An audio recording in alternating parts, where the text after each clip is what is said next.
सभी को good evening, सभी को नमस्कार। आवाज़ आ रही है? एक बार ये कन्फर्म कर दें कि आप लोगों तक आवाज़ एकदम से क्लियरली पहुंच रही है। आवाज़ के लिए बता दें एक बार बस। सभी को गुड इवनिंग, नमस्कार। क्या हुआ कि लेन जो केबल थी वो कट गई थी इस कॉलोनी में, और उस वजह से थोड़ा सा हर बार कोई ना कोई बाधाएं आती रहती हैं। क्या चक्कर है, ठीक है ना? प्रॉब्लम्स कुछ ज़्यादा आती रहती हैं आप लोगों के साथ, आपकी क्लास के साथ। बता दें एक बार बस। आवाज़ आ रही है? Very good evening, very good evening, very good evening, very good evening, very good evening. Yes, आ रही है। चलो ठीक है, शुरुआत करते हैं। आज का ये चौथा मेगा टेस्ट था हमारा, और इस चौथे मेगा टेस्ट का लेवल जो है वो केवल इस बात को लेकर था कि आप लोगों की तैयारी कैसी चल रही है, किस लेवल तक आप लोग जा रहे हैं, किस लेवल तक नहीं जा रहे हैं। एक प्रकार से आपको एक समझाने का तरीका है कि जब एग्जाम हॉल में ऐसा पेपर आए तो मुझे कैसे बेटर परफॉर्मेंस देनी है, कहाँ मुझे भाषा की कठिनाइयाँ आती हैं, कहाँ मुझे भाषा को समझना है।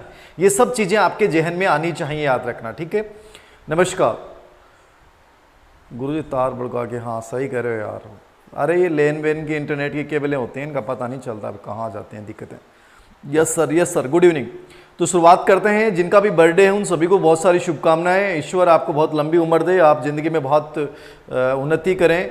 और टेस्ट बहुत शानदार था, आप लोगों का अच्छा रिस्पॉन्स है। और इस टेस्ट में जितने भी पर्सन थे वो सब पर्सन किसी न किसी एग्जाम में किसी न किसी रूप में पूछे गए हैं, याद रखना, ये एक विशेष बात है।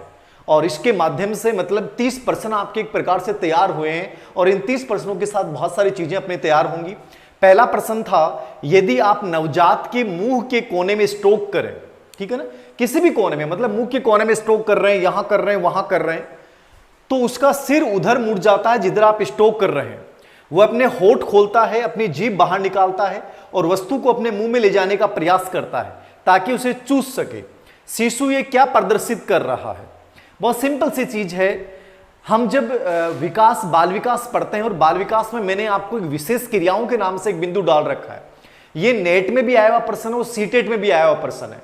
वहां हमने कई चीजों की चर्चा की है, ग्रेस्पिंग की चर्चा की है, मोरो की चर्चा की है, बेबेंस्की की चर्चा की है। देखिए यहां आंसर क्या होगा, बहुत सिंपल रूप में समझना है। मोरो प्रतिवर्त होगा, बेबेंस्की प्रतिवर्त होगा, ग्राही ग्रेस्पिंग रिफ्लेक्स होगा, या रूटिंग रिफ्लेक्स होगा, मूलोत्पत्ति प्रतिवर्त। ठीक है, समझना क्या था आपको, बहुत सिंपल रूप में समझना था। मोरो प्रतिवर्त का मतलब क्या है, मोरो रिफ्लेक्स का मतलब क्या होता है? मोरो का मतलब होता है जब कोई तेज आवाज आती है। क्या आती है? जब कोई तेज आवाज आती है तो आवाज के आने पर बच्चा क्या करता है, अपने पैरों को, अपनी कमर को सिकोड़ता है।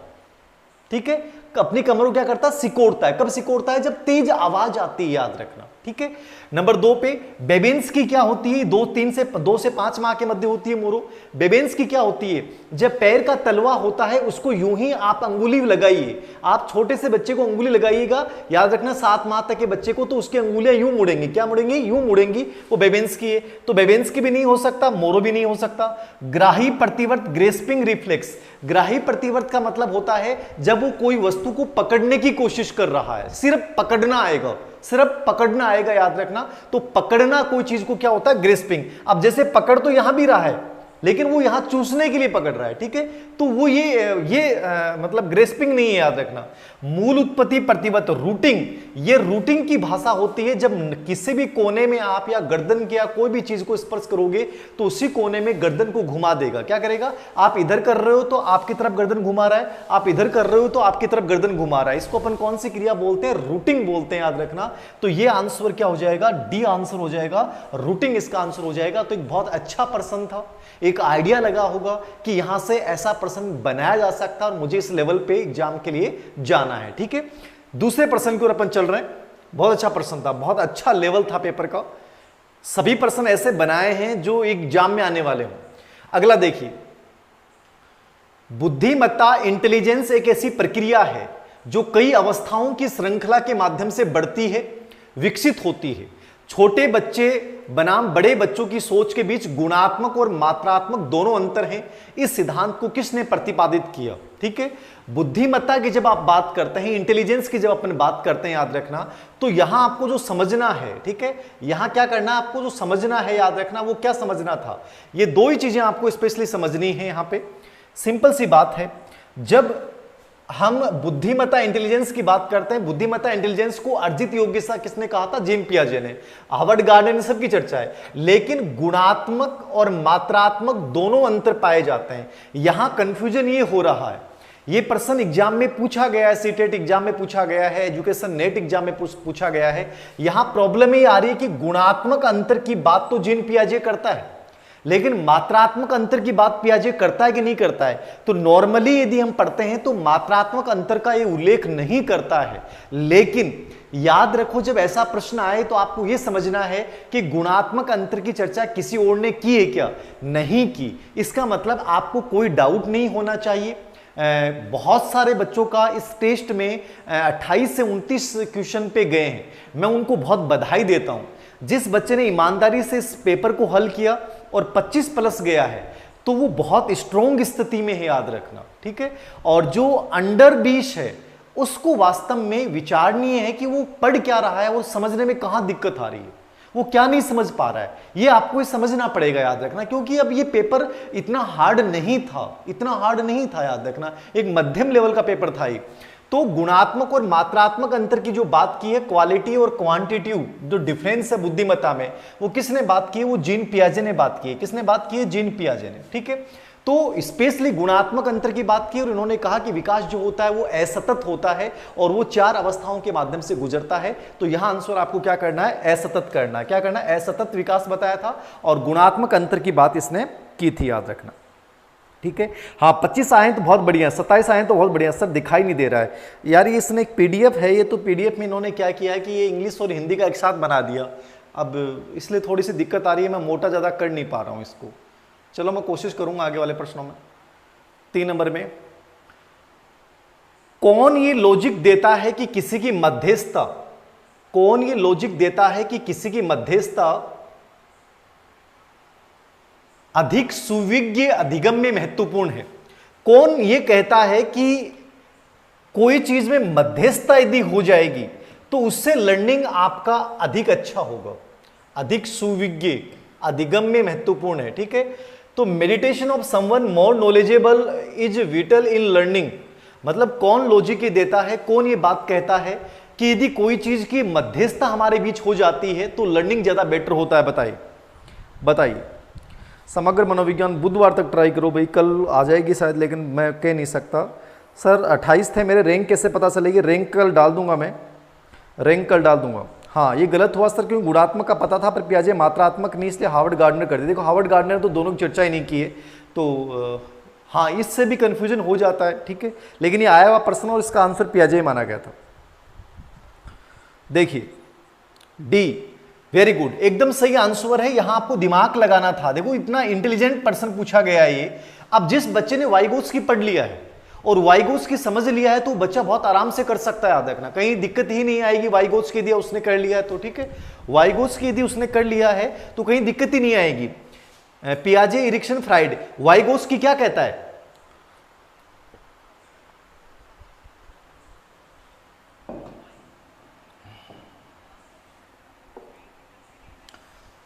वाइगोत्स्की क्या कहता है कि अधिगम कब अच्छा होगा? देखो पियाजे तो क्या मानता है कि ज्ञान व्यक्तिगत रूप से निर्मित होता है, किसी की जरूरत नहीं है।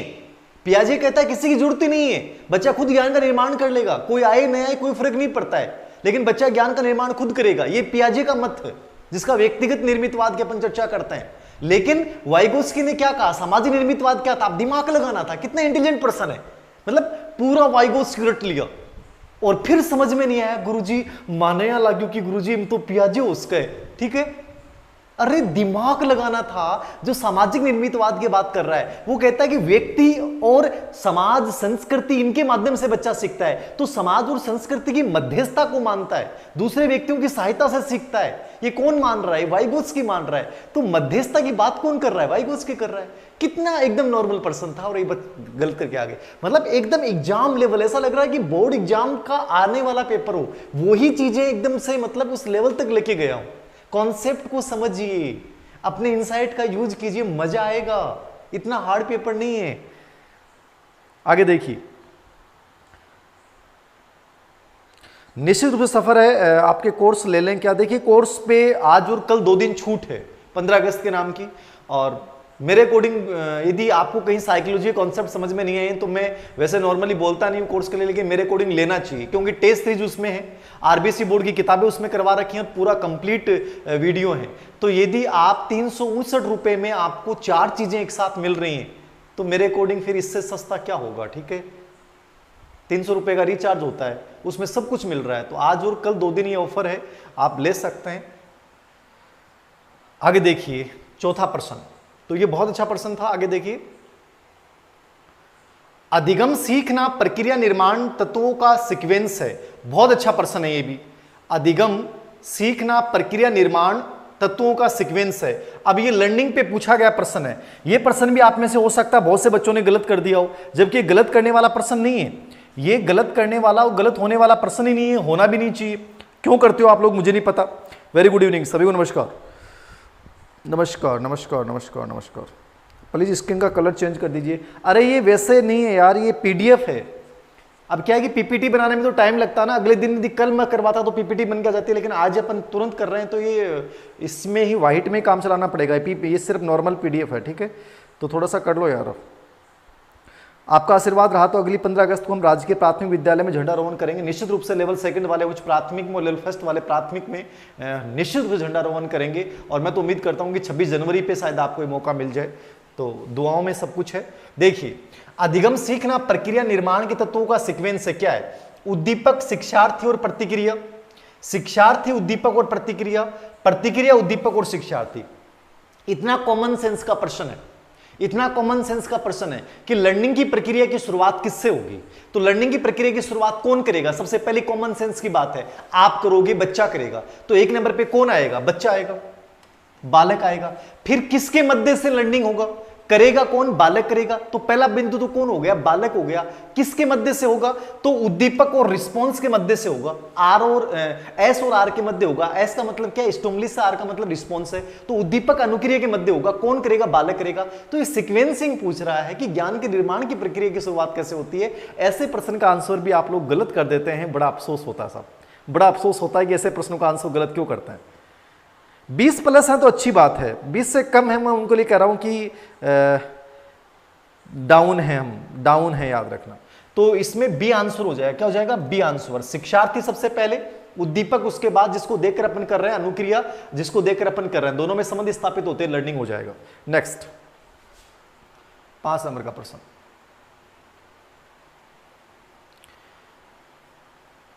प्रतिवर्त, प्राथमिक, द्वितीयक, तृतीयक, वर्तीय प्रतिक्रियाएं और आरंभिक प्रतिवर्त क्रियाएं किस चरण के उपचरण? Reflexive, primary, secondary, tertiary, circular, representation, thoughts are sub stage of which stage of Piaget theory. ठीक है, मतलब पियाजे के किस अवस्था के चरण है। मैंने आपको सबको किताब आपने पढ़ रखी है। अब ऐसे प्रश्न तो गलत होने नहीं चाहिए कि जीन पियाजे ने संवेदी गामक अवस्था, सेंसोरी मोटर स्टेज जो 0 से 2 वर्ष बता रखी है, उसकी 6 उप अवस्थाएं बता रखी है। रिफ्लेक्स एक्टिविटीज करता है, जहां बच्चा संवेदी क्रियाओं के माध्यम से सीखता है। फिर संवेदी क्रियाएं गौण होती हैं, फिर उन क्रियाओं को बार बार करके सीखता है। ठीक है, फिर प्रयास त्रुटि से सीखता है, फिर मानसिक संयोग द्वारा सीखता है। तो ये 6 अवस्थाएं, उप अवस्थाएं बताई थी मैंने, ये ऑलरेडी किताब में डाल रखी है, मुझे बताने की आवश्यकता नहीं है कि इसका आंसर क्या हो जाएगा। ए आंसर हो जाएगा। ज्ञानेंद्रिय और संवेदी प्रेरक जो अवस्था है, सेंसोरी मोटर स्टेज, जो 0 से 2 वर्ष होती है, ये स्पेशली जो होती है, इसमें बच्चा रिफ्लेक्स एक्टिविटीज के माध्यम से सीखता है। और ये क्रियाएं जो होती हैं वो संवेदी गामक अवस्था में होती हैं। ठीक है, संवेदी गामक अवस्था में। सर 23 आए, लेकिन पहले दोनों जो सरल थे वो गलत हो गए। देखिए, कमियों को सुधारने का मौका है। ये डाउटफुल सीरीज, ये साइकोलॉजी के मेगा टेस्ट, ये एक प्रयास है आप लोगों को एक मार्गदर्शन देने का कि वास्तव में पेपर से पहले मेंटली तैयार हो जाएं कि मेरी गलतियां कहां हो रही हैं और मैं उन गलतियों को अगले टेस्ट में इंप्रूव करूं। अभी एक लास्ट टेस्ट और होना है और मेरा प्रयास रहा तो यदि आपने कहा कि सर 2-3 टेस्ट और करवा दो, तो मैं 2-3 टेस्ट और करवा दूंगा, याद रखना। ठीक है, तो कोशिश करेंगे आपको एकदम से कंप्लीटली पूरे सिलेबस के अकॉर्डिंग। एक नया कोर्स भी अपन 200 क्वेश्चनों का प्लस एक कोर्स वर्क के रूप में है वो, उसमें सिर्फ इंपॉर्टेंट टॉपिक्स की मैं चर्चा करूंगा जहां से प्रश्न पॉसिबल है। वो जो बच्चे एकदम 0 हैं तो वो भी ले सकते हैं, वो भी उन कोर्स के साथ रहेगा, कोर्स वाले बच्चों के साथ रहेगा वो भी, और नया लें वो उसके साथ ले सकते हैं। 6 नंबर पे सूक्ष्म प्रणाली, मध्य प्रणाली, बही प्रणाली, वृहद प्रणाली और काल प्रणाली। कल ही हमने चर्चा की थी और मुझे लगता है यहां से प्रश्न पूछ लिया गया है। ये सब आए हुए प्रश्न है। Micro system, meso system, exo system, macro system, chrono system किसने दिए हैं? माइक्रो सिस्टम जहां बच्चा, उसके नजदीकी लोग, परिवार, समाज, विद्यालय, मम्मी पापा, दोस्त होते हैं। मेसो सिस्टम जहां वो इसके बीच का संबंध है, परिवार और विद्यालय का संबंध है, ठीक है, माता पिता और विद्यालय का संबंध है। एक्सो सिस्टम जिसमें बच्चा खुद नहीं होता है लेकिन माता पिता का कार्य स्थान होता है और सोशल मीडिया वगैरह चीजें आती हैं वो एक्सो सिस्टम में आती हैं। और मैक्रो सिस्टम जो होता है वो एक प्रकार से उसमें आपकी जो है वो ये आ जाएंगी एक प्रकार से वृहद प्रणाली, एक प्रकार से इसमें सामाजिक रीति रिवाज, परंपराएं, बच्चे की सामाजिक आर्थिक स्थिति आ जाएगी मैक्रो सिस्टम वृहद प्रणाली में। और काल क्रोनो सिस्टम में जो आएगा वो आएगा ऐतिहासिक घटनाएं याद रखना, उसके जीवन की कुछ घटनाएं जो हैं वो सब इसमें आ जाएंगे। तो ये किसने दिया था? ये ब्रॉनफेन-बेनर दिया था। सी आंसर क्या हो जाएगा? C answer. ओके, आगे देखिए 7 नंबर का प्रश्न। फोनोलॉजिकल कोर कमी वाले बच्चे किससे पीड़ित होते हैं? अब देखो इतना जिस बच्चे ने कंप्लीटली डाउटफुल सीरीज देखी है, जिस बच्चे ने कंप्लीटली डाउटफुल सीरीज देखी है उसके प्रश्न गलत हो ही नहीं सकते। अब देखो एग्जामिनर तो भाषा तो चेंज करने की कोशिश करेगा। अब मैंने पहले भी आपको बताया था कि ब्रोको सिस्टम, फोनोलॉजिकल सिस्टम ये क्या है?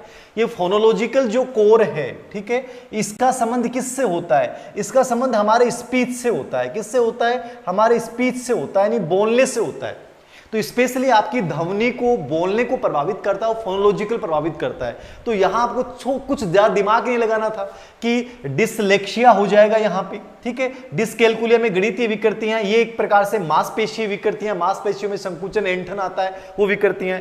तो आपको डिसकैल्कुलिया जो है वो तो गणीय हो गया, डिसलेक्सिया है, दो ही कंफ्यूजन होते हैं। तो डिसलेक्सिया आपको करना था। फोनोलॉजिकल जो है वो बोलने से संबंधित है और बोलने से संबंधित किस में आ जाएगा? डिसलेक्सिया में आ जाएगा। तो ए आंसर हो जाएगा। क्या हो जाएगा? A answer. बहुत अच्छा प्रश्न था।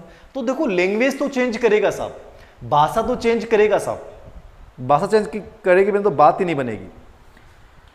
अब हर सप्ताह टेस्ट लिया करो। रामदेव जी गोदारा जी निवेदन कर रहे हैं। रामदेव जी देखते हैं यार, वो बहुत व्यस्तता रहती है। 8 नंबर का प्रश्न, बालक की अनुबंधित उद्दीपक के समान अन्य उद्दीपकों के प्रति अनुक्रिया की प्रवृत्ति क्या है? ठीक है, मतलब बालक की अनुबंधित उद्दीपक के प्रति जो प्रतिक्रिया है वही प्रतिक्रिया जब अन्य उद्दीपक के प्रति भी होने लग जाएगी तो यह घटना क्या कहलाती है? यह मैंने बहुत बार चर्चा की है, दोबारा आज यहां प्रश्न पूछा गया है। तो यहां आंसर क्या होगा कि आप किसी एक उद्दीपक के प्रति प्रतिक्रिया कर रहे हो, वही प्रतिक्रिया जब दूसरे उद्दीपक के प्रति भी करना शुरू कर दोगे तो घटना क्या कहलाएगी? तो ये बहुत कॉमन सेंस का प्रश्न था। ए में तत्परता, रेडीनेस दे रखा है, अर्जन दे रखा है, दूसरा तीसरे में सामान्यीकरण, जनरलाइजेशन दे रखा है और चौथे में विभेदीकरण, डिस्क्रिमिनेशन दे रखा है। सिंपल सा प्रश्न है कि मैं किसी मूल उद्दीपक के प्रति प्रतिक्रिया करता हूं, यानी कुत्ता जो है वो भोजन देखकर लार टपकाता है, वो घंटी के प्रति भी लार टपकाने लग गया, इसका मतलब उसने क्या कर लिया? उद्दीपक सामान्यीकरण। क्या कर लिया उसने? उद्दीपक सामान्यीकरण। तो यहां आंसर क्या होगा? सर अगले टेस्ट में आपको इंप्रूवमेंट मिलेगा, कोशिश में ही करूंगा। अभिषेक जी कोर्स के बारे में इतना ही है कि पूरे टोटल कोर्स के वीडियो, टेस्ट सीरीज के वीडियो, आरबीसी बोर्ड की 11वीं 12वीं किताब की वीडियो टोटल ही आज और कल 359 रुपए में आप ले सकते हैं, कोड को अप्लाई करके। उसमें कोड अप्लाई आएगा, उस कोड को अप्लाई करेंगे तो 359 मिलेगा, वरना तो वो जो ओरिजिनल रेट होगी उसके 600-700 रुपए उसमें मिलेगा। तो आप उस पर ले सकते हैं आराम से, उस पर दे रखा है। तो ये उद्दीपक सामान्यीकरण होगा। क्या होगा? उद्दीपक सामान्यीकरण। ठीक है, समझ में आ गया? उद्दीपक सामान्यीकरण आंसर करना है कि मूल उद्दीपक के प्रति जो प्रतिक्रिया करते हैं वही दूसरे उद्दीपक के प्रति भी अपन प्रतिक्रिया करना शुरू कर देंगे। तो ये बहुत अच्छा प्रश्न था, आया हुआ प्रश्न है। अगला प्रश्न, निम्नलिखित में से कौन सा अभिकर्मित अनुदेशन के आधारभूत सिद्धांतों में से नहीं है? अब नॉर्मली सीटेट में भी 2-3 बार अभिकर्मित अनुदेशन में प्रश्न पूछा गया है। मैंने 3 टेस्ट लिए हैं, उन पे पहले शायद अभिकर्मित अनुदेशन में प्रश्न नहीं था, लेकिन इस चौथे टेस्ट में डाला है। मतलब चौथे टेस्ट में कुछ ऐसे टॉपिक से भी प्रश्न डालने की कोशिश की है मैंने, ठीक है, जो तीसरे, पहले दूसरे तीसरे में नहीं थे। तो थोड़ा बहुत चेंज इसलिए किया ताकि आपको एक आइडिया लगे कि यहां से भी प्रश्न आ सकता है। यहां से भी प्रश्न आ सकता है। इसलिए पहले से ये चौथा टेस्ट डिफरेंट है, दूसरे से तीसरा डिफरेंट है, चौथे से पांचवा डिफरेंट होगा। मतलब कुछ ऐसे टॉपिक्स भी मैं लूंगा जहां मुझे लगता है कि प्रश्न बन सकता है, उनके भी प्रश्न डालें। तो अभिक्रमित अनुदेशन हल्का सा आपको देख के जाना है। और अभिक्रमित अनुदेशन में क्या होता है, विषय वस्तु को अपन एक व्यवस्थित रूप से टुकड़ों में विभाजित करके और बच्चा सीखता है। और यहाँ 5 सिद्धांत होते हैं अभिक्रमित अनुदेशन के, प्रोग्रामिंग लर्निंग के। लघु पदों का सिद्धांत, ठीक है, होगा कि नहीं होगा, होता है।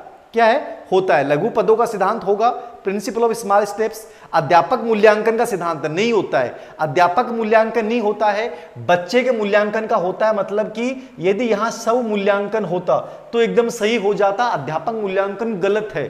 सक्रिय अनुक्रिया एकदम सही है, बच्चा खुद एक्टिव होकर सीखता है। तात्कालिक पूर्ण बलन का सिद्धांत, बच्चे खुद अपने पूर्ण बलन, खुद अपने आप को पूर्ण बलन देता है और उस गति से आगे बढ़ता है।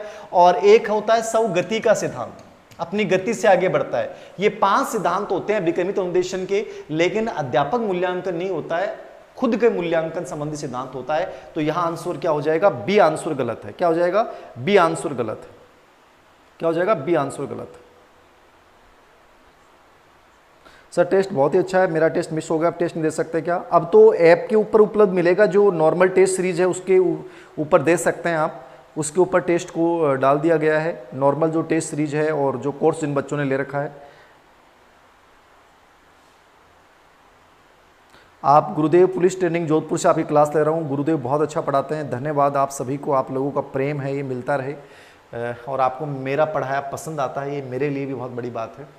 क्योंकि एक साधारण इंसान आपको पढ़ा रहा है और उसका पढ़ाया हुआ यदि अच्छा लगता है तो बहुत बड़ी बात है। देखिए बहुत अच्छा प्रश्न है, किसी व्यक्ति को सामाजिक दृष्टि से स्वीकृत कार्य करने हेतु कौन सी मोटिवेशन होगा, कौन सा प्रेरक होगा? मतलब मैं ऐसा कार्य करूं कि लोग उसे स्वीकृति दें, ठीक है, उसे स्वीकार करें, तो वो कौन सा मोटिव होगा, याद रखना। तो ये सिंपल सा था, अचीवमेंट मोटिव। अचीवमेंट मोटिव तो क्या है, वो सामाजिक दृष्टि से आप कोई स्वीकार करे ये जरूरी नहीं है अचीवमेंट मोटिव, वो व्यक्तिगत आपका प्रेरक है, याद रखना, ठीक है। आक्रोश प्रेरक को सामाजिक रूप से स्वीकृति मिल ही नहीं सकती, गुस्सा करते हैं, तोड़फोड़ करते हैं, ठीक है। शक्ति प्रेरक, ये भी दूसरों पे प्रभुत्व स्थापित करने का प्रेरक है, तो इसमें भी नहीं। अप्रूवल मोटिव, ठीक है, अप्रूवल मोटिव का मतलब क्या है, अनुमोदन भी कह सकते हैं आप, क्या कह सकते हैं इसको, अनुमोदन नाम दिया हुआ है, अप्रूवल। अनुमोदन का मतलब इसका मतलब होता है हम वही कार्य करना चाहते हैं जिसको स्वीकृति मिले, जिसको समाज और घर वाले मान लें, वो अप्रूवल प्रेरक होता है। तो समाज के अकॉर्डिंग कौन सा प्रेरक बेस्ट होता है, कौन से प्रेरक के बात, तो अप्रूवल या अनुमोदन प्रेरक या स्वीकृति प्रेरक जो है वो इसका आंसर हो जाएगा डी। अब समझना था, उपलब्धि सामाजिक रूप से मतलब नहीं है, उपलब्धि से तो व्यक्तिगत चीज है आपकी, ठीक है। आक्रोश हो ही नहीं सकता, शक्ति हो ही नहीं सकता, तो यही होगा। तो कुछ चीजें तो कॉमन सेंस से भी सही हो सकती हैं, वो आप पे डिपेंड करता है कि आप उसको किस लेवल पे लेके जाते हैं, ठीक है। अभिषेक जी कोड आपको उस पे दे रखा है और उस पे देख लीजिए। तबीयत कैसी है, आपको कैसे पता लगा मेरी तबीयत खराब है? ऐसा मत सिद्ध, तबीयत ऐसी है कि अच्छे वाला सरदर्द हो रहा है और जोरदार वाला, लेकिन फिर भी मैंने सोचा कि टेस्ट कल देंगे तो बच्चों में जो उत्साह है वो खत्म हो जाएगा। तो तबीयत ऐसे चलती रहती है, ज़िंदगी का हिस्सा है तबीयत, ठीक है। और ज़्यादा ध्यान भी देना नहीं चाहिए स्टूडेंट लाइफ में, लेकिन अब जरूर ध्यान देना चाहिए क्योंकि स्टूडेंट लाइफ में मैंने इग्नोर किया है तो उसको मैं भुगत रहा हूँ। आप स्वास्थ्य का भी ध्यान रखें और पढ़ाई का भी ध्यान रखें, दोनों चीज़ ध्यान रखें। मैंने अपने स्वास्थ्य को बहुत इग्नोर किया है। सर सेकेंड ईयर के पेपर चल रहे हैं, चलने दो, पेपरों को नॉर्मली दे के आ जाओ, उनको कुछ भी लिख के आ जाओ, ज़्यादा टेंशन मत लो। प्रायोरिटी थारी रीट है तो बी पर ध्यान दो थे, ठीक है ना। Second year BA second year या एमए फाइनल के पेपर दे रहे हैं तो नॉर्मल दे के आ जाओ, बल्कि माने कुछ भी लिख ला के आ जाओ, लेकिन मेन चीज़ थारी रीट है तो रीट पर ध्यान दो। व्यक्तित्व मापन की प्रक्षेपी परीक्षण विधि कौन सी है, पहचान कीजिए। प्रोजेक्टिव टेस्ट फॉर मेजरिंग, अब बहुत इजी प्रश्न था, ऐसे प्रश्नों में भी आप देख लो 20+ स्कोर नहीं कर रहे हैं तो सोचने वाली बात है। साक्षात्कार नहीं होगा, साक्षात्कार तो व्यक्तिनिष्ठ विधि में है। शब्द शास्त्रीय परीक्षण 100% सही है, फ्रांसिस गाल्टन ने 1879 में दी थी। इसके सामने हम उद्दीपक शब्द रखते हैं कि मुझे आपके वो व्यक्तित्व का मापन करना है, तो मैं आपके सामने कुछ ऐसा शब्द रखूंगा, जैसे मैंने रखा माँ, मैंने रखा प्रेम, ठीक है। तो जैसे मैं प्रेम बोलूंगा तो आपको बचपन का, आपको क्या याद आएगा, आपको बचपन का प्यार याद आ जाएगा। बचपन का प्यार भूलना नहीं, कौन सा गाना चल रहा है वो सहदेव का, यार वो कौन सा गाना है भाई, बचपन का प्यार क्या है, भूल नहीं जाना, ऐसा कुछ होगा ना, बहुत लोकप्रिय चल रहा है। तो जैसे प्रेम आएगा तो सबसे पहले आपको जो याद आएगा वो बचपन का प्यार ही याद आएगा, क्योंकि वो एक ऐसा प्यार होता है जिसे इंसान कभी भूल नहीं पाता है, जिंदगी भर जो है उसे अपने जेहन में रखता है, ठीक है, और जिंदगी भर उसकी यादें उसके साथ रहती हैं, चाहे वो सक्सेसफुल हुआ हो या एक तरफा हो या द्वितरफा हो, कोई से तरफा हो, लेकिन जो पहली नज़र में और पहला जो प्यार होता है उसे इंसान भूलता नहीं है।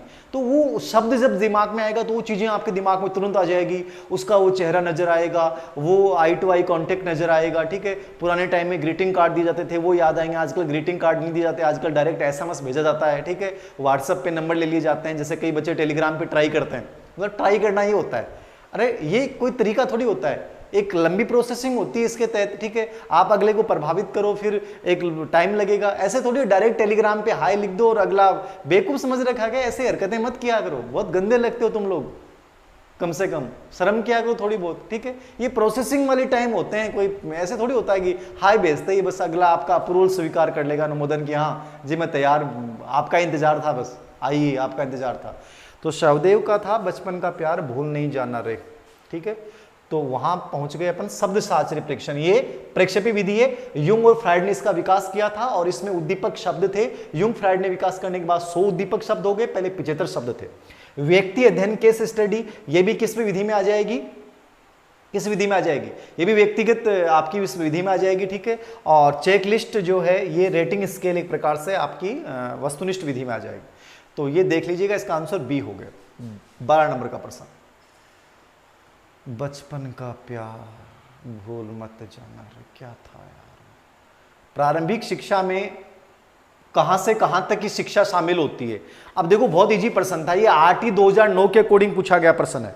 किसके अकॉर्डिंग पूछा गया है, हाँ धर्मराम जी मूड कह रहे हैं, जानू मेरी जाने मन बचपन का प्यार मेरा भूल मत जाना रे। अब धर्मराम जी मूड के लिए मैं धन्यवाद देना चाहूंगा। धर्मराज जी आपका ध्यान पूरा है इन चीजों के ऊपर, आप जिंदगी को एंजॉय करते हुए, देखो आपको गाने के पूरे बोल जिसको याद हैं, मतलब वो आनंद ले है, ठीक है ना। नींद 6 घंटे लेते हैं, सर दर्द करता है। रमेश जी नींद तो यार, नींद का तो कोई इशू नहीं होना चाहिए, 6 घंटे का तो नहीं होना चाहिए, ठीक है, 6 घंटे का तो नहीं होता है नींद। सर दर्द के पीछे कई रीजन हो सकते हैं, बहुत ज़्यादा भागादौड़ से, मेरी बहुत ज़्यादा भागादौड़ हो रही है उस वजह से मेरा हो जाता है, दिनचर्या व्यवस्थित नहीं होती उस वजह से होता है, टाइम पे खाना पीना नहीं होता है, बाकी नींद से तो कोई मतलब नहीं है।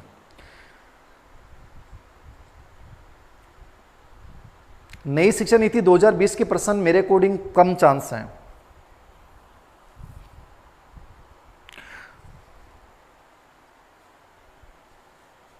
संडे की कोशिश करेंगे। प्रारंभिक शिक्षा में क्या आएगा, तो ये प्रश्न भी ज्यादा डिस्कस करने की आवश्यकता नहीं है, RT 2009 के अकॉर्डिंग।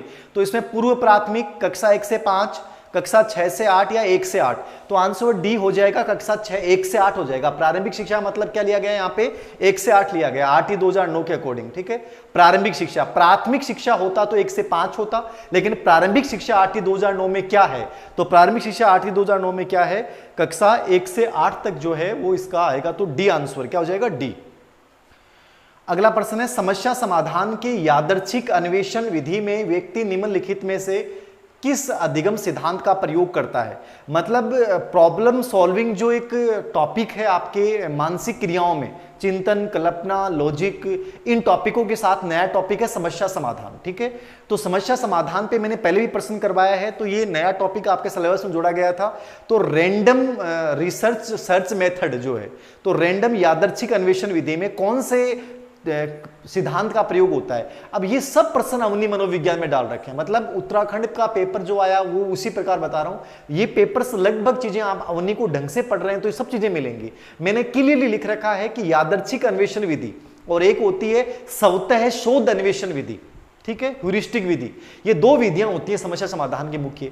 और जो ये यादृच्छिक अन्वेषण विधि है, इसमें जो होता है वो किसका प्रयोग होता है, प्रयास व त्रुटि का प्रयोग होता है। किसका प्रयोग होता है, प्रयास व त्रुटि का। तो प्रयत्न व त्रुटि सिद्धांत का जो है वो क्या हो जाएगा, प्रयोग हो जाएगा। तो डी आंसर हो जाएगा, क्या हो जाएगा, डी आंसर। तो समस्या समाधान के यादृच्छिक अन्वेषण विधि में आंसर क्या होगा, डी। प्रयत्न व त्रुटि विधि जो इसका आंसर एकदम से सटीक हो जाएगा। तो डी आंसर देखिएगा। तो 13 का आंसर क्या होगा, डी। आगे देखिए, 8 साढ़े 8 हज़ार लाइव हैं, वेरी गुड, बहुत बढ़िया बात, बहुत बढ़िया बात। 8.5 हज़ार लाइव, बहुत मज़ा आ जाता है सब, मज़ा आ जाता है।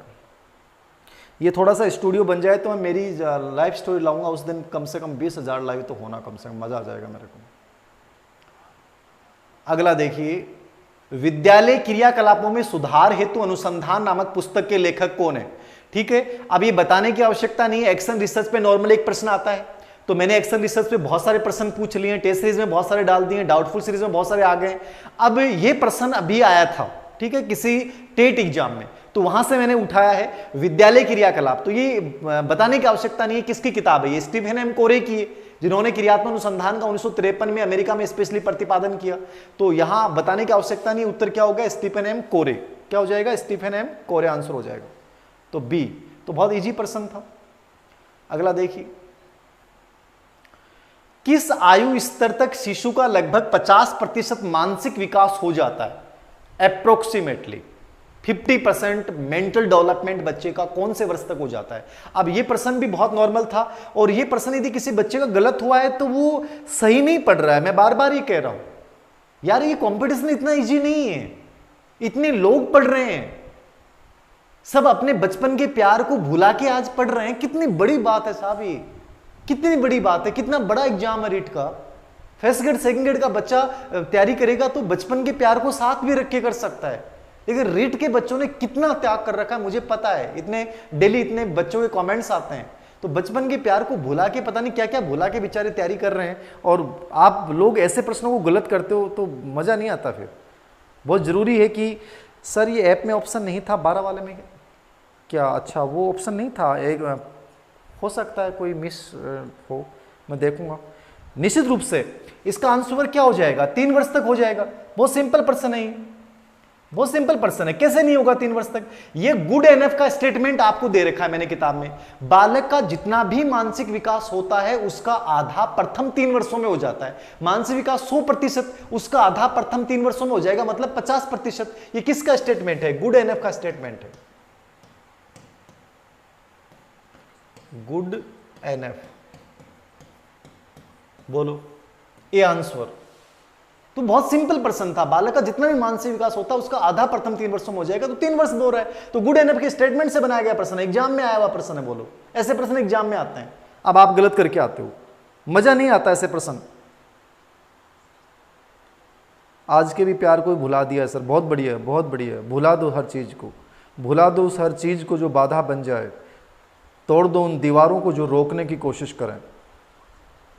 मेगा टेस्ट वीकली रखो, चलो बहुत बढ़िया है सर। स्टडी बहुत करता हूँ, याद नहीं होता। एकाग्रता, मनीष जी याद हो जाएगा, याद सब आ जाएगा। एकाग्रता का मेडिटेशन सबसे बढ़िया इलाज है। मेडिटेशन से बढ़िया कोई इलाज नहीं है इस धरती पे, याद रखना। मेडिटेशन सबसे बढ़िया है, मेडिटेशन सबसे टॉप चीज होती है, याद रखना। मेडिटेशन से बेस्ट कुछ नहीं होता है। मेडिटेशन है थोड़ा सा योग किया करो, थोड़ा सा घूम लिया करो, ठीक है ना। ये एकाग्रता अपने आप बन जाएगी, बहुत अच्छे से एकाग्रता बन जाएगी। और ऐसा कुछ नहीं है, ठीक है ना, ऐसा कुछ नहीं है।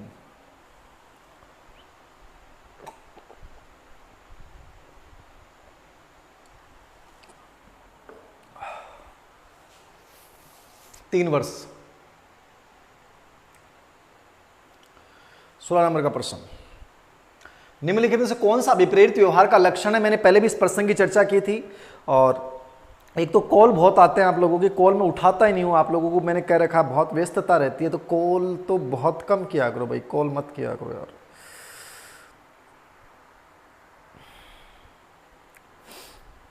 बताओ रे बताओ, निम्नलिखित में से कौन सा विपरीत व्यवहार का लक्षण है? मोटिवेशन पे एक टॉप प्रश्न आना है, एक प्रश्न की संभावना बनती है, 2 प्रश्न रेयर चांस में आते हैं।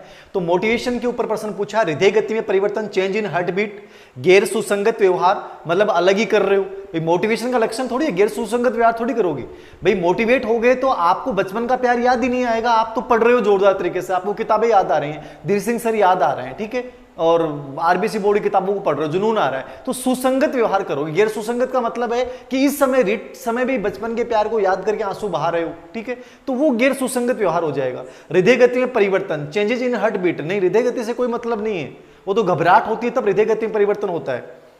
व्यवहार में दिशा, डायरेक्शन, बिहेवियर, निश्चित रूप से व्यवहार में दिशा होती है। अब देखो एक बच्चा है वो 8 बार कॉल कर रहा है, अब इनको पता नहीं कि सर की लाइव क्लास चल रही, क्यों कर रहा हूं मैं, ऐसे नमूने भी होते हैं, क्यों कर रहे हैं, परेशान कर रहा है। व्यवहार में दिशा, डायरेक्शन इन बिहेवियर, और परबलन रीइंफोर्समेंट।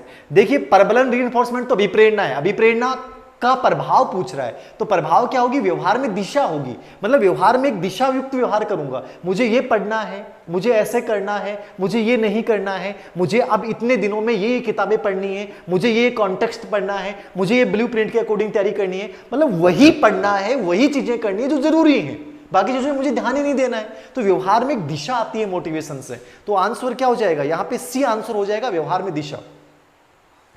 अगला प्रश्न है, एक बच्चा क्रोधित होकर अपने सहपाठी को ठीक उसी प्रकार मारता है जैसे उसे उसके घर में सजा दी जाती है।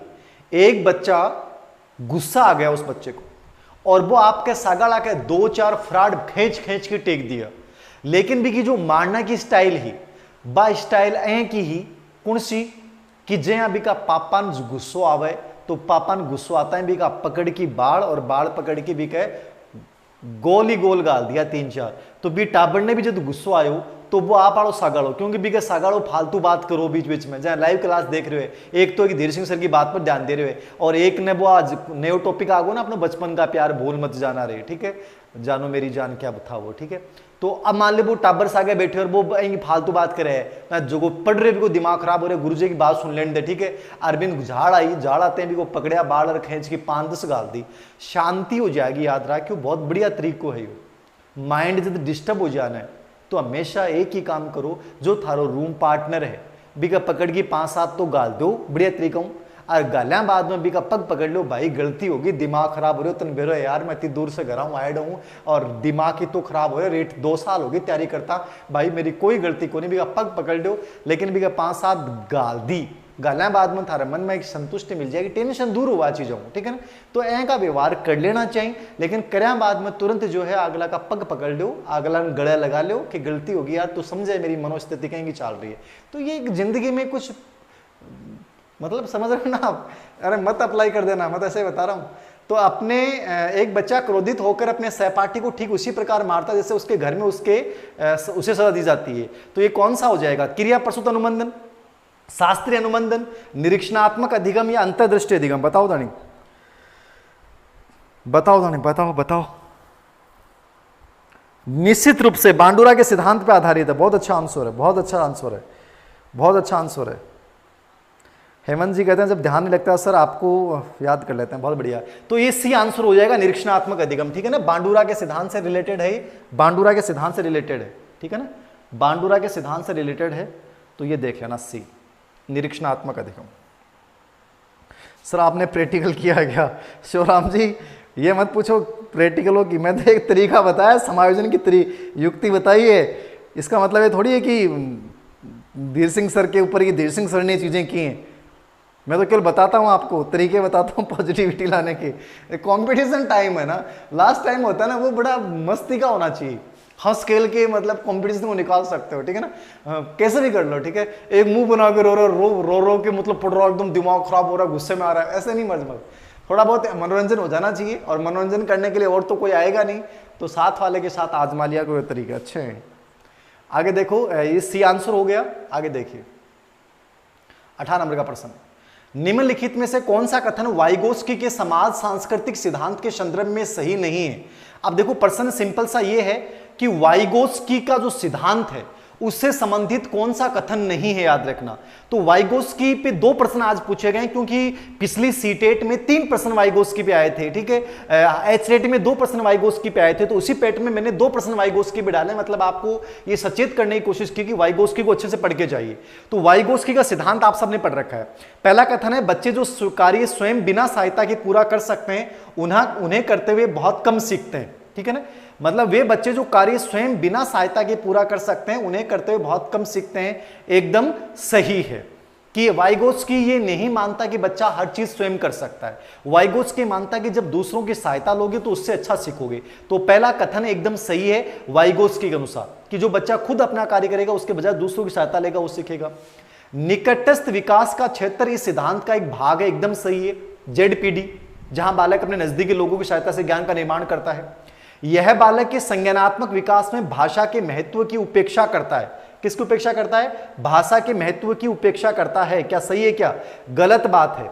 संज्ञानात्मक विकास में भाषा के महत्व की उपेक्षा वाइगोत्स्की नहीं करता है। वाइगोत्स्की भाषा विकास को, व्यक्तिगत वार्ता को, ठीक है, बहुत महत्वपूर्ण मानता है, आत्मभाषा को बहुत महत्वपूर्ण मानता है। जीन पियाजे भाषा को इतना महत्वपूर्ण नहीं मानता। जीन पियाजे भाषा की अवहेलना करता है, लेकिन वाइगोत्स्की भाषा को बहुत महत्वपूर्ण मानता है, याद रखना। तो ये सी कथन गलत हो गया, और यह संज्ञानात्मक विकास में समाज और संस्कृति की भूमिका को मानता है, एकदम सही है। मतलब ये चारों प्रश्न एग्जाम में आए हुए हैं, 4 स्टेटमेंट का एक प्रश्न बनाया गया है, चारों प्रश्न एग्जाम में आए हुए हैं, और इस चारों का समर्थन किया, लेकिन ये भाषा विकास को महत्वपूर्ण मानता है, जबकि इसमें लिख रखा है कि भाषा विकास से महत्वपूर्ण नहीं है। तो ये थोड़ा सा जो है वो आप देख लीजिएगा, ये क्या करेंगे, थोड़ा सा देख लेना, ठीक है ना, ये थोड़ा सा देखना है। अगला प्रश्न देखिए, वाइगोत्स्की हो गया। निम्नलिखित में से कौन सा विकल्प ऑटिज्म स्पेक्ट्रम डिसऑर्डर की विशेषता नहीं है? मैंने आपको पहले भी कहा है, ऑटिज्म स्पेक्ट्रम डिसऑर्डर एक बहुत इंपॉर्टेंट बच्चा है, विशेष आवश्यकता वाले और अलाभान्वित बच्चे जैसे इनमें आता है प्रश्न, तो इस पे आने के चांसेस पूरे रहेंगे प्रश्न के। इस प्रश्न को बहुत अच्छे से आपको देख के जाना है, ठीक है, बहुत अच्छे से देख के जाना है, बहुत अच्छा इंपॉर्टेंट प्रश्न है। ऑटिज्म में देखने और सुनने की समस्या, सामाजिक अंतःक्रिया। देखो सामाजिक अंतःक्रिया तो नहीं कर पाते हैं बच्चे, एकांतवासी होते हैं, अकेले रहते हैं, इंटरेक्शन नहीं कर पाते हैं, बातचीत करने में दिक्कत होती है। शाब्दिक और अशाब्दिक संप्रेषण में समस्या, जहां सामाजिक अंतःक्रिया में समस्या और संप्रेषण बात विचार ही नहीं व्यक्त कर पाते हैं, ठीक है, इशारों को समझ नहीं पाते हैं, ठीक है, तो अंतःक्रिया संप्रेषण तो इनका बहुत कमजोर होता है, बातें नहीं कर पाएंगे। आवर्त्यात्मक बारंबार व्यवहार, मतलब एक चीज को बार बार करेंगे, एकदम सही है। तो ये नीचे वाली तीनों विशेषताएं तो क्या होगी, इनकी विशेषताएं होगी, नीचे वाली तो तीनों इनकी विशेषताएं हो गई। ये भी सही है, सामाजिक अंतःक्रिया नहीं करते हैं, संप्रेषण में कठिनाई है, एक ही क्रिया को बार बार करते हैं। लेकिन देखने और सुनने की समस्या ये तो श्रवण बाधित और दृष्टि बाधित बच्चों की होती है, ना कि ऑटिज्म बच्चों की होती है। ये बच्चे तो एकांतवासी होते हैं, तो ए आंसर जो है इसमें गलत है और बाकी सही है। 20 नंबर का प्रश्न, ब्लूम के वर्गीकरण के अनुसार निम्नलिखित में से कौन सा संज्ञानात्मक क्षेत्र का एक भाग नहीं है, उपक्षेत्र नहीं है? मतलब ब्लूम टेक्सोनोमी पे लगातार मैं कह रहा हूं कि प्रश्न आने की संभावनाएं हैं, तो ब्लूम टेक्सोनोमी को थोड़ा सा अच्छे से देख के जाना है, और केवल इतना याद कर जाना कि ज्ञानात्मक क्षेत्र कौन सा है, भावात्मक कौन सा और क्रियात्मक कौन सा है। यदि आपने उन तीनों के नाम देख लिए और उनके अंतर्गत कौन कौन सी क्रियाएं आती हैं ये भी देख लिया, तो आपका प्रश्न गलत नहीं होगा, केवल नाम देख जाओ आप तो, ठीक है। अब ये ज्ञानात्मक क्षेत्र का पूछ रहा है, तो ज्ञानात्मक के ऑप्शन देख लीजिए, अनुप्रयोग एप्लीकेशन, ठीक है, होगा क्या, विश्लेषण एनालिसिस, संश्लेषण सिंथेसिस और रिस्पॉन्डिंग अनुक्रिया। कौन सा गलत है?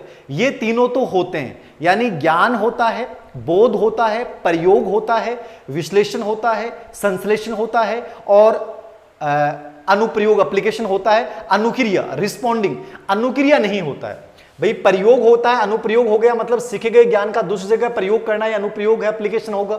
विश्लेषण विषय वस्तु टुकड़ों में बांटना, संश्लेषण एक भाग में व्यवस्थित करना।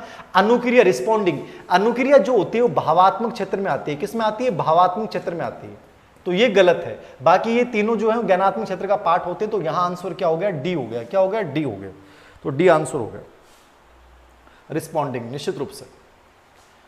अगला प्रश्न देखिए, 21 नंबर का प्रश्न, निम्नलिखित में से कौन सा गुण सृजनात्मक विचारक में नहीं पाया जाता? बहुत अच्छा प्रश्न है, मैं बार बार कह रहा हूं क्रिएटिव बच्चों पे एक प्रश्न आएगा सा, इसको बहुत अच्छे से तैयार करके जाइए। आप ऐसे प्रश्नों के आंसर गलत कैसे करते हैं, मेरे तो यही नहीं समझ में आता कि यार पढ़ते क्या हो तुम लोग, समझते क्यों नहीं हो। मैं एग्जाम पैटर्न पूरा का पूरा दे रहा हूं आप लोगों को, एक एक चीज वैसे की वैसे दे रहा हूं, फिर भी तुम लोग समझते नहीं हो। देखिए कौन सा गुण सृजनात्मक विचारक में नहीं है? बुद्धि, इंटेलिजेंस होगा कि नहीं होगा? बताओ, होगा। बुद्धि और सृजनात्मकता में सहसंबंध पाया जाता है, मतलब बुद्धि बहुत ज्यादा जरूरी नहीं है, लेकिन मंद बुद्धि बालक क्रिएटिव नहीं हो सकता, तो एक बुद्धि तो आवश्यक है, बुद्धि और सहसंबंध है, तो बुद्धि पॉजिटिव विशेषता है। स्वतंत्रता, ये किसी के दबाव में कार्य नहीं करते, साहसी स्वभाव के होते हैं, अपने मन से कार्य करने वाले होते हैं, फ्रीडम सोच होती है। नवीनता में रुचि, निश्चित रूप से नवीन क्रिया कार्य करेंगे। निरोध का अधिक प्रयोग, मोर यूज ऑफ सप्रेशन, निरोध मतलब कि विचारों को दबाते हैं, अपनी भावनाओं को दबाते हैं, कभी नहीं दबाएंगे, ये तो तुरंत व्यक्त करते हैं, स्पष्टवादी होते हैं। मैंने विशेषता में लिख रखा है स्पष्टवादी, जो होगा तुरंत बोल देंगे अगले के मुंह पे, जो बुरा माने तो बुरा मान जाए, अच्छा माने तो अच्छा मान जाए। तो ये डी ऑप्शन गलत हो जाएगा। निरोध का अधिक से अधिक, यानी सप्रेशन कभी भी नहीं करते, विचारों कभी भी नहीं दबाते हैं क्रिएटिव बच्चे। 22 नंबर, विकास की गति, अभी तो 8-7 प्रश्न हो रहे हैं। विकास की गति एक व्यक्ति से दूसरे व्यक्ति में अलग अलग होती है, परंतु यह एक स्वरूप का पालन करती है, एक निश्चित पैटर्न का पालन करती है। वो पैटर्न क्या है? तो 22 नंबर का प्रश्न बाल विकास के सिद्धांत में से पूछा गया प्रश्न, और मैंने पहले भी कहा था कि सिद्धांत बहुत इंपॉर्टेंट है। तो बाल विकास जो सिद्धांत है वहां से प्रश्न पूछा गया है। तो बाल विकास सिद्धांत एक निर्धारित एक गति दूसरे व्यक्ति में भिन्न तो होती है, लेकिन वो एक पैटर्न के अकॉर्डिंग होती है। तो पैटर्न कौन सा होगा? तो पैटर्न में मुझे बताने की आवश्यकता नहीं, बताओ कौन सा आंसर हो जाएगा। बहुत सिंपल प्रश्न है। पैर से सिर तो होता ही नहीं है, सिर से पैर होता है। बेत, तरतीब, उल्टा सुल्टा, अप्रत्याशित नहीं, प्रत्याशित होता है। हमें पता होता है कि इस अवस्था में ये लक्षण आएंगे, तो प्रत्याशित होता है, अप्रत्याशित नहीं हो सकता। अनुक्रमिक और व्यवस्थित, ठीक है। अनुक्रमिक का मतलब क्या है? प्रोक्सिमी डिस्टल या सिर से पैर, ये अनुक्रमिक है। सिर से पैर की ओर होगा या केंद्र से दूर की ओर होगा, तो ये अनुक्रमिक है। व्यवस्थित का मतलब है सामान्य से विशिष्ट की ओर। व्यवस्थित का मतलब क्या है? सामान्य से विशिष्ट की ओर। तो अनुक्रमिक, निर्धारित पैटर्न, और ये सामान्य से विशिष्ट। तो डी ऑप्शन हो जाएगा। क्या हो जाएगा? D option, D. 23, मैंने कहा था कि फ्राइड पे बार बार प्रश्न आता है, मतलब फ्राइड के ऊपर प्रश्न जरूर आता है। तो लगभग फ्राइड को मैंने कवर करने की कोशिश किया, फ्राइड पे नहीं आया तो नव फ्राइडवाद पे आ जाएगा। किस पे आ जाएगा? नव फ्राइडवाद पे आ जाएगा। कैसे? इडम शासित होता है। इड किसके द्वारा होता है? वास्तविकता के सिद्धांत द्वारा, प्रतिक्रिया के सिद्धांत द्वारा, नैतिकता के सिद्धांत के द्वारा, या आनंद के सिद्धांत के द्वारा, प्लेजर थ्योरी। ये पिछली रीट में यहां से ऐसा ही प्रश्न पूछा गया था, उसी पेट में मैंने प्रश्न बनाया है। वास्तविकता के सिद्धांत से कौन संचालित होता है? ईगो। कौन होता है? ईगो, अहम। प्रतिक्रिया का सिद्धांत इसने दिया ही नहीं है, रिएक्शन थ्योरी। नैतिकता के सिद्धांत में कौन होता है? Super ego. कौन होता है? सुपर ईगो, तो सुपर ईगो हो जाएगा। आनंद के सिद्धांत में कौन होता है? Ego, id. आपका कौन हो जाएगा? इड, इदम, ठीक है। यानी कि जिंदगी में आनंद लो, भरोसा नहीं है।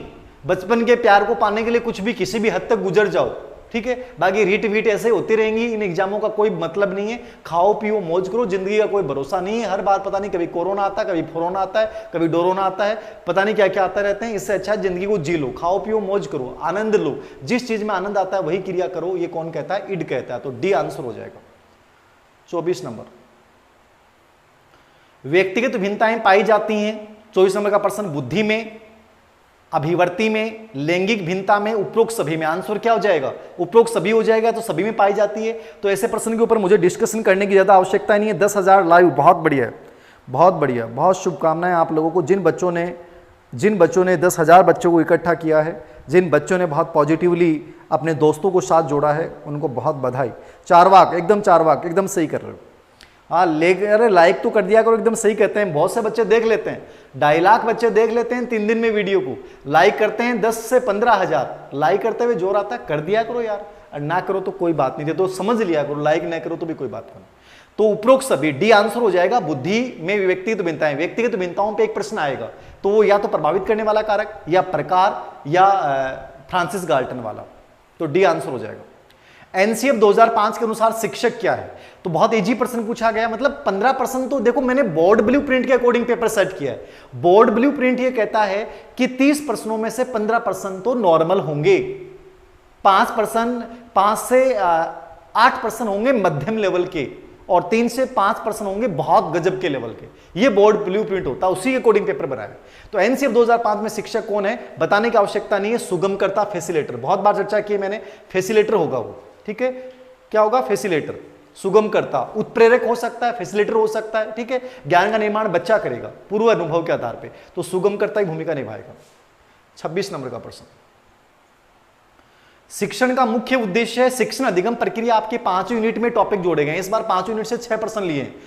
लॉजिक करने की योग्यता विकसित करना, डेवलप रीजनिंग, सोचने की क्षमता विकसित करना, एकदम सही है। जानकारी प्रदान करना, देखो जानकारी सूचना प्रदान करना शिक्षण का कभी उद्देश्य, मुख्य उद्देश्य नहीं है। जानकारी प्रदान करना उद्देश्य हो सकता है, लेकिन मुख्य उद्देश्य नहीं है। वो तो कहीं से भी ले सकते हो। मुख्य उद्देश्य ए और बी होंगे, तो आंसर इसका क्या हो जाएगा? ए और बी। क्या हो जाएगा? ए और बी। मतलब कि जानकारी प्रदान करना कभी मुख्य उद्देश्य नहीं होगा, याद रखना, कभी भी मुख्य उद्देश्य नहीं होगा। तो ए और बी हो जाएगा, बोथ एंड बी।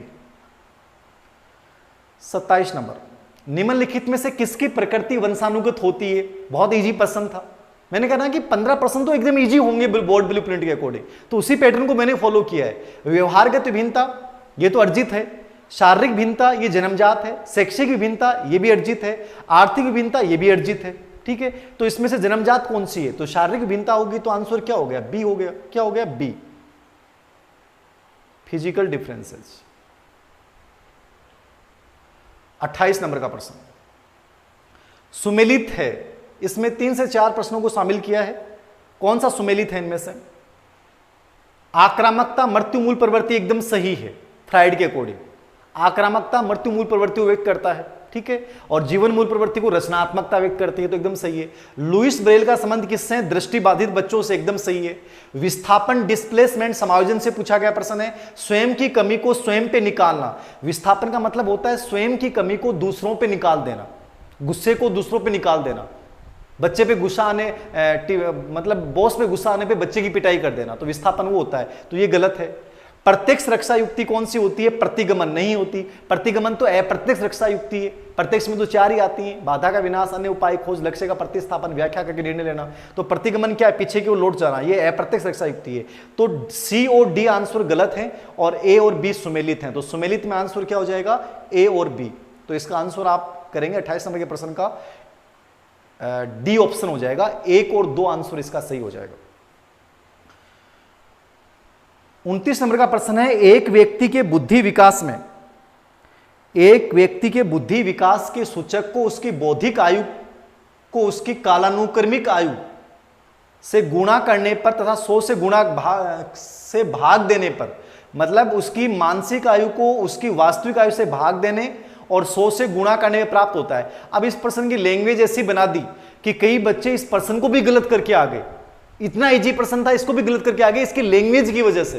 गुरुजी समझ में कौन है? बौद्धिक आयु कालानुक्रमिक आयु गुणा करया भाग दियो फिर गुणा करे, और गुरुजी के समझ में ही कौन है? अरे सिंपल सी बात थी, वो इतो ही तो प्रश्न हो MA/CA गुणा 100, ये क्या है? यही इसने भाषा चेंज कर दी। मानसिक आयु MA, कालानुक्रमिक आयु CA क्रॉनिकल एज गुणा 100। इसके द्वारा आप क्या ज्ञात करते हो? इसके द्वारा आप बुद्धि लब्धि ज्ञात करते हो, इमोशनल क्वोशेंट ज्ञात करते हो, इंटेलिजेंस क्वोशेंट ज्ञात करते हो। तो इसका सिंपल सा आंसर हो गया बी। तो ऐसे प्रश्न की भाषा घुमा देने की वजह से ही आपका प्रश्न क्या हो जाता है? गलत हो जाता है। तो थोड़ा सा कॉमन सेंस यूज किया करो, आप बहुत आसानी से कर जाओगे। बहुत इजी चीजें याद रखना। तो बी आंसर हो गया। और 30 नंबर का प्रश्न है, मिलान करें। इसमें भी वही प्रश्न शामिल किए गए हैं जो एग्जाम में आने वाले हैं। मिलान करें, तो इनमें मिलान करना है आपको, कौन कौन से सही है मिलान में। देखिए, गार्डनर ज्ञानात्मक चिंतन, देखिए गार्डनर का संबंध किससे हो जाएगा? बहुत सिंपल प्रश्न है, जोड़ दो इसमें, सिंपल से हैं, ऐसे प्रश्न गलत होने नहीं चाहिए। गार्डनर ने क्या दिया था? Frames of mind. Harvard gardener बहुत इंपॉर्टेंट है और फ्रेम्स ऑफ माइंड इनकी किताब है। ठीक है, फ्रेम्स ऑफ माइंड। संडे की कोशिश करेंगे कि मेगा टेस्ट हर संडे को हो, कोशिश करूंगा। ठीक है, फ्रेम्स ऑफ माइंड इनकी किताब का नाम है, जिसमें उन्होंने 1983 में बुद्धि के मूल 7 प्रकार बताए। चिंतन का संबंध किससे होगा? चिंतन मानसिक क्रिया का ज्ञानात्मक पहलू है, तो ज्ञानात्मक पक्ष हो गया, रोस ने कहा था। अधिगम प्रतिफल में क्या आता है? व्यवहार में परिवर्तन। ज्ञानात्मक, भावात्मक, क्रियात्मक जो भी परिवर्तन होते हैं वो सब आउटकम्स ऑफ लर्निंग होते हैं। और फ्रीडमैन का संबंध किससे है? तो फ्रीडमैन ने व्यक्तित्व का ए और बी टाइप दिया था। क्या दिया था? ए और बी टाइप दिया था। तो ये 30वां प्रश्न था, ए और बी टाइप। ठीक है, तो ये हमारे प्रश्न थे, ये हमारी टेस्ट सीरीज थी, मेगा टेस्ट था। जय हिंद, वंदे मातरम। 15 अगस्त की फिर से शुभकामनाएं। और निश्चित रूप से मुझे पूरा विश्वास है कि अगला 15 अगस्त 2022 में आप गवर्नमेंट स्कूल में मनाएंगे, और बहुत अच्छा लगता है क्योंकि स्कूलों का जो 15 अगस्त 26 जनवरी होता है वो बहुत गजब का होता है। आज मैं कॉलेज एजुकेशन में हूँ, लेकिन 15 अगस्त 26 जनवरी का मजा ही नहीं आता है। लेकिन जब मैं 8 साल स्कूल लेक्चर रहा स्कूल, गवर्नमेंट स्कूल में, तो मुझे इतना मजा आता था संचालन करने का, एंकरिंग करने का। तो एक बहुत आनंद है। उम्मीद करता हूँ इस आनंद को आप अगले 15 अगस्त पे अपने गवर्नमेंट स्कूल में लेंगे। बहुत अच्छा भविष्य आप लोगों का होगा, ये मेरी दुआएं हैं, शुभकामनाएं हैं। तो आज के इस टेस्ट की आपको जिन्होंने भी अच्छी परफॉर्मेंस की उन सभी को शुभकामनाएं। जय हिंद, जय भारत, वंदे मातरम। ये जो कोर्स के ऊपर ऑफ चल रहा है वो कल तक रहेगा, तो जिन बच्चों को लेना है वो प्लीज ले सकते हैं। थैंक यू वेरी मच, आप लोगों का इतना प्रेम सपोर्ट। 11,000 लाइव इस समय हैं, तो 11,000 लाइव होना मेरे लिए बहुत बड़ी बात है। आप सभी को मैं दिल की गहराइयों से सैल्यूट करता हूं, कि उम्मीद करता हूं कि आपका एक प्रेम मुझे हमेशा मिलता रहेगा। समग्र मनोविज्ञान बुक जो है मंगलवार को आप या बुधवार को आप ट्राई कीजिएगा। Thank you very much. जय हिंद, जय भारत, वंदे मातरम। Thanks. Okay thank you. 11,000 live.